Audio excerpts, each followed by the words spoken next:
La démence paranoïde. Ah, salut. Professeur, au cours des tests que vous faites passer, pouvez-vous déceler chez un individu une maladie mentale? C'est possible. Oh, toi tu vas faire celui qui s'assoit sur la chaise électrique, et toi celui qui envoie les décharges, ok? Et lui il va poser les questions. Bon messieurs, prenez place. Comment recrutez-vous vos candidats, professeur? Oh, c'est facile. Celui qui porte la blouse blanche, c'est un patient de l'hôpital psychiatrique d'à côté. Je lui ai dit que s'il faisait du bon boulot, il allait être promu ministre de l'Intérieur. Celui qui est sur la chaise électrique, c'est un fidèle téléspectateur d'Hanouna et autres émissions de merde. Et celui qui envoie les chocs électriques, c'est un militant en marche. Bon messieurs, allez-y. Une équipe de foot peut-elle se rassembler dans la rue? Oui, c'est facile. Faux! Une équipe de foot c'est 11 joueurs et un rassemblement c'est limité à 10 personnes. 15 volts. 15 volts. Sur une plage dynamique, a-t-on le droit de s'allonger pour bronzer? Oui, si on met de la crème solaire.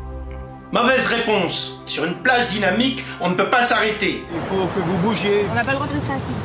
Voilà. 30 volts. Réfléchissez avant de dire n'importe quoi. Si vous croyez que ça m'amuse, moi, de vous envoyer des décharges. Hé, mais lui 135 € d'amende. Avez-vous téléchargé l'application Stop Covid?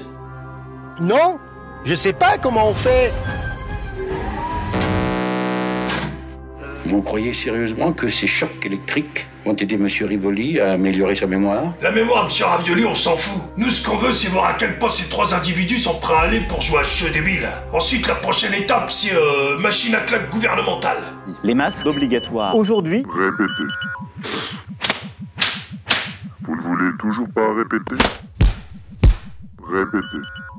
Ah! Aïe, je m'en fous.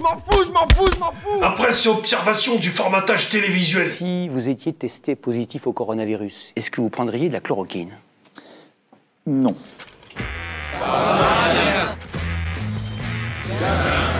Mais ce qu'on a travaillé, c'est d'avoir véritablement un accès international au vaccin.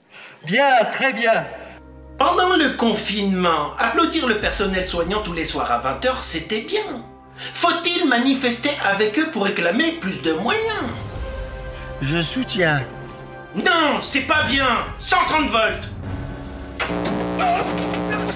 Tu as une tête de gilet jaune, je le savais. Est-ce que tu crois que la Terre est plate? Mais enfin, il va tout de même pas aller jusqu'à 450 volts. Ah, je sais pas. Il va peut-être battre son record, hein. 165 volts. Hé, monsieur! Vous m'entendez? J'en ai assez. Allez-y pour 180 volts. J'ai trop mal. On va arrondir à 12 000 volts. Comment? Vous avez raison. 15 000 volts. Allez-y, je vous ai dit 15 000, on y va. Ça va pas bien du tout, ça risque de mal tourner. Attention, hein. La prochaine mauvaise réponse, c'est un tir de LBD dans l'œil. Eh merde, il est mort. Bon bah c'est pas grave contre le Covid-19. L'usage du masque en population générale n'est pas recommandé et n'est pas utile. Si vous êtes dans une rue où il y a plusieurs personnes qui vont se balader, le port du masque, moi je le recommande.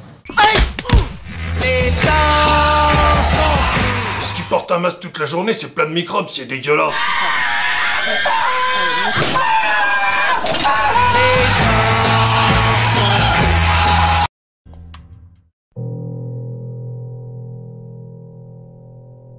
Conduite à l'université de Yale, aux États-Unis, cette expérience a permis de tester des individus ordinaires, tous d'accord pour aider la science à mettre au point un programme sur la mémoire.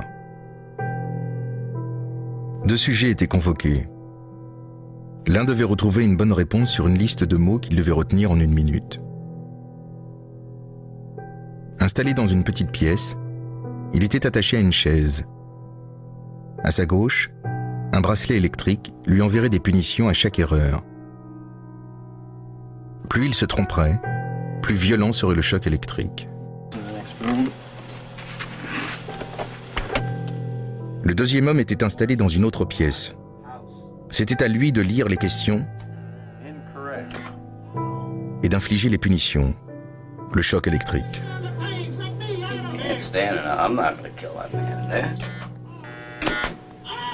Il n'y avait aucun choc.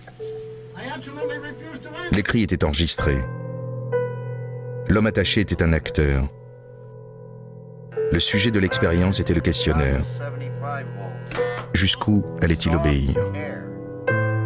À la stupéfaction des chercheurs, 62% des gens se soumettaient aux ordres et administraient des chocs ultimes malgré les hurlements de douleur de l'acteur. Incorrect. Stanley Milgram démontra ainsi que tout individu peut commettre les pires atrocités, quand l'autorité qui lui ordonne de le faire est à ses yeux légitime. Continue, please.